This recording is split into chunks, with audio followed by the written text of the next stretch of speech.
지금 속보가 하나 들어왔는데 오광수 전 민정수석이 한학자 통일교 총재 변호인에서 사임했다고 합니다. 사임하면 뭐요? 이미 만날 거 다 만나고. 이분은 근데 사임이 특기야 보니까 지금 돈 민정수석 했다 그만둬, 변호인 했다 그만둬. 야 어쨌든 간에 이 일을 겪으면 사람들이 많은 생각했습니다. 그러니까 저는 뭐 이거 말씀드릴게요. 그러니까 이게 진보 정부 뭐 민주당 정부에서 누군가가 임명이 됐는데 언론이 검증을 해가지고 그 낙마를 하거나 뭐 이렇게 좀 검증이 세게 들어가면 엄청 비난을 했어요. 맞아요. 그게 윤석열 검찰총장이었습니다. 그때 뉴스타파가 소윤 대윤하면서 이거 뭐 검증하고 그랬을 때 뉴스타파 후원 해제하겠다라고 난리가 났었잖아요. 맞아요. 그러다가 네. 뒤늦게 이제 뉴스타파가 옳았다 뭐 그런 건데 검증을 그렇게 하는 데는 이유가 있는 거예요, 언론이. 그러니까 오광수도 저게 지금 차명으로 지금 본인이 부동산 해가지고 이거 해가지고 문제가 되니까 싹수가 있었던 거예요. 그러니까 검사장 때 한 거예요? 그러니까 그러니까. 돈 밝히는 데 이유가 있고 저런 사람이 지금 공직에 있었으면은 더 리스크가 커졌습니다. 그러니까 언론이 검증하는 거에는 다 이유가 있다. 네. 그거를 조금 이렇게 해량을 가지고 좀 정말로 옳은 말씀 같아요. 듣고 보니까. 그러니까요. 네.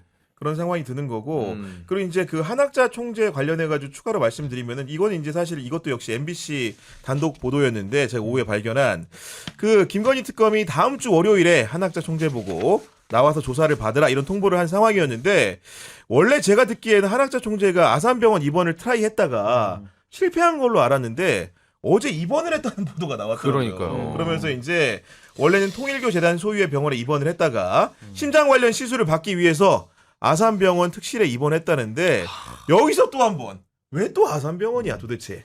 아니 근데 이게 저는 저 정관예우의 가장 저질 끝판왕이라고 저는 보고요. 저 오광수 수석뿐만 아니라 김호수 전 총장 그리고 뭐 강찬우 그 검사장 전 검사장이죠. 이분들 다 이름 나오고 있는데 이게 그러니까 정말 생각해보면 끔찍한 일 아닙니까? 결국에는 뭐 김호수 전 총장 입장에서는 이제 변호인으로 가는데 자기 옆방 그러니까 같은 합동법률사무소 하는 자기 옆방에 있는 사람이 그 대표 변호사가 지금 특검보로 들어가 있어요. 특검의 세컨드. 특검에 그러니까 바이스죠. 2인자. 2인자죠. 근데 또 그 사람이 2인자 중에서도 통일교 수사를 해.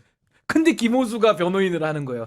이 지금 장난합니까 지금 국민들 상대로? 그래서 저는 이거를 언론을 제가 박수 치워드리고 싶고 언론의 역할 검증이 굉장히 중요한 게요. 그렇습니다. 이제 저는 한학자는 영장 청구는 100%고 영장 100% 발부된다고 봅니다. 이게 만약에 안 드러나고 묻혔으면은 어떻게든 통일교가 뒷작업을 쳐가지고 만약에 이 어디 뭐 사법 시스템을 무력화시킬 수 있었는데 그렇죠. 이제 언론에 다 드러났고 소환을 앞두고 이게 터졌기 때문에 이제 국민들의 이 분노를 막을 길이 없어요. 네. 그래서 저는 오히려 그게 역설적으로 오히려 한학자에 대한 구속은 더 따놓은 당상이다라고 좀 보는 것이고 정말 참 법조계가 저도 변호사를 하고 있습니다만은 진짜 이 정관예우 뿌리 뽑기 위해서 정말 이제는 모든 일들을 다 한번 우리가 지혜를 좀 모아야 되지 않을까. 그러니까요. 정말 이 심각한 법조 불신을 어떻게 해야 되느냐. 정말 이거는 뭐 지위고하를 따질 게 아니라 우리 사회가 한번 좀 고민을 다 같이 해야 될 것 같습니다. 아니 근데 진짜로 윤석열부터 김건희, 이봉관 그리고 한학자 이렇게까지 이렇게 병세를 주장하면서 갑자기 조사만 받으면 아픈 거는 이건 조롱이에요. 제가 봤을 때는. 어떻게 해야 되는 거예요, 도대체? 쇼지, 쇼. 네. 아니 진짜 국민들을 무시한다는 느낌이 들고 요 지금 아산병원도 저는 김건희 우리가 영상 본 거 보면은 의사가 나와가지고 그 난리통에도 차 따로 대고 인사 마중까지 나와요. 맞아. 네. 이거 휠체어타잖아 사진 찍힐 그러니까 때만. 이거는 저는 수사해야 되는 거 아닌가라는 생각 들어요. 너무 이상해서.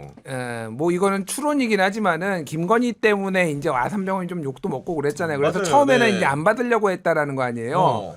묻고 더블로 가. 내가 보기에는 거부할 수 없는 돈뭉텅이가 제시됐을 가능성이 있어요. 그러니까 이게 아니 정말로 뭐, 아프면은 당연히 치료를 받긴 받아야죠. 근데 이봉관 회장 같은 경우에도 이제 휠체어 타고 아예 조사를 받으러 나오니까 그러면서 조서 열람도 할 힘이 없다고 하루는 돌아가고 두 번째 날 조사 받으러 다시 오니까 그런 모습을 보면서 뭔가 이 사회 지도층이라는 사람들 어떤 생각으로 사는지 근데 모르겠어요. 그거 미스테리가 예. 있어요. 윤석열도 처음에는 뭐 공판에 나갈 힘이 없다 막 이랬거든요. 네. 계단을 오를 힘이 없다 이러다가 체포영장 집행하러 가니까 배를 뒤집어 깔고 속옷만 입고 저항을 할 힘은 또 있었거든요. 그러니까, 네. 저는 뭐 이봉관 회장이나 한학자도 마찬가지인 게 김건희도 포함해서 꼭 건강하니까 막 뇌물도 주고 막 그 이상한 짓들 다 했을 거 아니에요. 그때는 안 아파. 그러다가 꼭 책임질 때 되면은 하나씩 꼭 아픕니다. 그래서 저는 제 지병을 밝힙니다. 저도 통풍 때문에 힘들고요. 그렇죠. 저도 병원 다니고 매일 약 먹어요. 저도 아픈 게 있어가지고 제 저도 자꾸 나이에도 김건희 뭐 혈압 얘기 나오는데 저 통풍약 먹는다니까요. 저도 고혈압약 먹습니다 네. 지금. 아니 자기 네. 다니는 병원 하나씩 다 얘기해 보세요. 다 그러니까 병원 하나씩 지금, 있어요. 저 하나 얘기할게요. 오늘 저 허리가 너무 안 좋아서 허리 안 좋잖아. 저 지금 여기 꼬리뼈로 바늘 넣어서 주사 맞고 왔어요. 4번, 5번이 협착이 와가지고. 투혼이다 투혼 진짜. 오늘 아침 9시부터 12시까지 병원에 근데 우리 있어요. 수산 씨도 이게 어떻게 보면 방송인으로서의 책임 아닙니까? 그렇죠. 아파도 가서 또 웃음 드리면서 좋은 시사 쉽게 하겠다. 저는 이분들도 책임을 져야 되고요. 왜 아픕니까? 지금 그럼 아프면 치료 받으면서라도 수사 받으세요. 프로그램명을 바꾸자. 부교영의 통증 비상구로. 아니 그래도 우리 오잖아요. 우리 김준일 대표님도 얼마나 지금 몸도 힘드신데. 김준일 선배는 보니까 안 아픈 사람인 것 같은데. 아니 나는 그 목 디스크 비상계엄 이후에 목 디스크가 세게 와가지고 정형외과라고 여기 지금. 난리였어. 그래서 지금 달리기나 운동으로 지금 치료하고 있어요. 진짜 네. 통증 비상구로 다 가자. 아파요. 통증. 아니 이 스튜디오 테이블을 바꿀 게 아니라 이거 병상을 놓고 방송을 해야 될 것 같아요. 그래서 저희가 흰 걸로 준비했잖아요. 네. 순백의 색깔을 가지고. 아니 그래서 저는 아프더라도 약 먹고 치료 받으면서 수사도 받으라 이겁니다. 그렇죠. 왜 꼭 수사 받을 때만 아파가지고 아산병원 갑니까? 아 그리고 이제 어제 했던 얘기 중에서 이제 함성득 교수님이 저한테 전해온 얘기가 있어서 잠깐 소개를 좀 해드리면은 함성득? 네, 뭐냐면은 이분이 이제 기본적으로 이제 이봉관 회장과 김건희 씨 만남을 어떻게 보면 중간에 중계하신 분이어가지고 저희가 이러저러한 얘기를 했었는데 본인이 말씀하시기를 어떻게 알려왔냐면은 그 이봉관 회장이 저와 같은 교회의 장로인데 목사들이 그 맡아서 하시던 조찬기도 회장을 처음 만나가지고 헌신적으로 일을 하셨다. 그 첫 만남 같은 경우에는 2021년 10월이나 11월쯤이었는데 당시에 이제 국가조정기도회에서 대선 후보를 섭외하는 작업이 진행 중이었고 윤석열을 섭외하는데 좀 난항이 있어가지고 어쨌든 간에 본인이 도움을 주었다. 그 2020년 3월에 만났을 때도 현직 대통령 부부를 함께 모시고 싶어 했던 이유들이 있어가지고 셋이서 만남을 김건희와 가졌던 것이다. 금품을 주고받은 내용에 대해서는 아는 바가 없다고 이렇게 전해 오셨는데 어쨌든 간에 소개를 한 건 맞고 그런 설명을 해오셨기 때문에 여러분들에게 방송을 통해서 알려드린다는 말씀을 전하고 근데 함성득 교수는 네. 명태균 씨도 중개한 혐의 아니, 있지 않습니까? 카톡에 많이 드러나는 이름이에요. 네. 이분 지금 뭐 수사 조사를 받으셨나 또 모르겠네요. 아마도 뭐 참고인 신분으로 받을 수도 있을 것 같은데 그건 잘 보도가 안 되고 있는데. 더 이상 얘기하지 마세요. 얘기하지 말아요. 여야 명태균 거기에 나오는 이름이라. 여야 대표회담도 함성득 네. 교수가 같이 이렇게 중재하고 바쁘게 그래서 맞아. 그 당시 영수회담 할 때도 사실은 그 누구였죠? 그 또 다른 교수님하고 임혁백 교수님하고 임혁백이랑 맞아요. 두 분이 이제 메신저. 물밑에서 이런 내용들이 네. 한국일보에 알려지면서 굉장히 큰 보도가 됐었죠. 맞아요. 네. 그러니까 뭐 함성득 교수에 대한 평가는 여러 가지가 있을 수 있는데 아직 무슨 뭐 범죄 혐의가 있는 건 아니니까 그렇죠. 네. 뭐 이분의 얘기를 들어야 될 것 같고 저는 이거 갑자기 이거 생각나니까 지금 조창기도회 얘기하니까 지금 저기 뭐냐 최상병 특검에서 김정한 목사 휴대전화 지금 그거 봤잖아요. 네. 2달 동안 2023년 7월부터 9월 이 2달 동안 김정한 그 극동방송 이사장 그 김정한 목사가 전화 통화를 한 게 네. 윤석열 그 지금 그 김용현 장관 윤석열 통화를 한 것도 있고 예를 들면은 강승규 시민사회수석과 17번, 대통령실 사람들과 예, 김은혜 홍보수석과 6번, 김태효 국가안보실 1차장과 5번, 강명구 국정기획비서관과 4번, 조태용 국가안보실장과 2번, 그리고 윤재옥 원내대표, 이철규, 나경원, 태영호, 이채익 이게 그러니까 야, 이 목사가 전방이네. 근데 이때가 언제냐? 지인이네. 2023년 7월에서 9월. 최상병 그때 박정원 대령 그때예요. 시기에 이게. 탄핵자 신분 그 같네. 시기에 이렇게 많은 분들하고 여당이라든가 대통령실에 있던 분들하고 통화를 했다고요? 이거 그러니까요. 야, 진짜, 이게 네. 정치인이에요. 그러니까. 근데 정치인이셨네. 완전 근데 이분이 지금 조창기도에 와가지고 기도하고 작년 11월 22일에 그때 와가지고 윤석열 대통령을 많이 도와주세요 하고 있었는데 그 앞에는 이제 박안수 참모총장 맞아. 계엄 이제 사령관 했던. 그때는 예. 막 이러면서 막 이러고 있고 이게 그러니까 제가 뭐 특정 종교에 대해서 뭐라고 하는 건 아닌데 이 조창기도회는 문제가 너무 많아요 지금 여기에서 지금 이봉관도 지금 로비했고 맞아요. 이배용도 지금 이배용. 금거북이 뭐 로비했고 국가교육위원장. 온갖 지금 뭐 로비와 지금 이게 다 지금 여기서 일어나고 있다. 그러니까요. 심각해요 제가 보기에. 너무 이거는 심각하다. 결단을 좀 내려야 돼. 그러니까 저는 없애는 거는 모르겠고 너무 이제 종교 탄압에 또 뭐 여러 논란이 있을 수 있으니까 그런데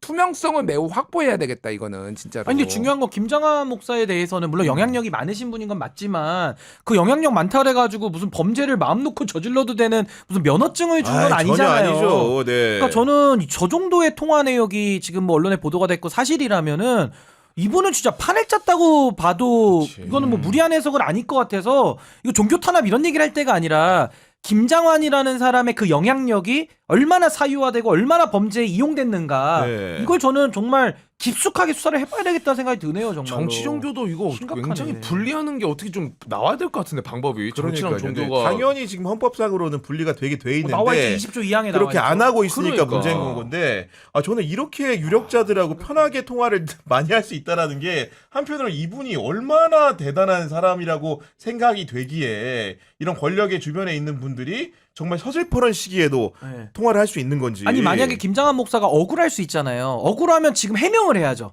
공인으로서 내가 그 시기에 이런 오해를 받는데 그렇지. 나 나경원한테는 뭐 다른 것 때문에 전화한 거고 그렇지. 강승규는 뭐 이것 때문에 이걸 설명을 해야 되는데 제가 볼 때는 설명이 거의 불가능에 가깝지 않을까. 그러니까 제가 볼 때는. 그러니까 김장한 목사가 어렸을 때 이제 저기 미군에서 뭐 그 맞아요. 일하다가 네. 거기에 미군들의 후원 그러니까 미국 사람의 후원을 받아가지고 이제 유학을 하고 그쪽에 개신교계 강성 좀 복음주의나 이쪽하고 연결이 돼 있어서 과거에 예를 들면 박정희 시대 때 카터 미국의 민주당의 카터 대통령이 주한미군 철수시키겠다라고 했는데 본인이 막았다. 과장이 중재했다라는 주장이죠. 예, 주장을 하고 있어요. 그 정도로 사실은 미국 교계나 이런 쪽에 영향력이 있는 건 사실이에요. 그러니까 김장한 목사를 이용해서 뭐 역대 정치권들이 또 미국도 움직이려고 했고 그런 거는 맞는데 이거는 이제 그거는 그거고 그렇죠. 범죄 영역이 이제 여기까지 이 정도고 너무 편하게 모든 정치인들을 이 정도로 휘두르면은 이거는 좀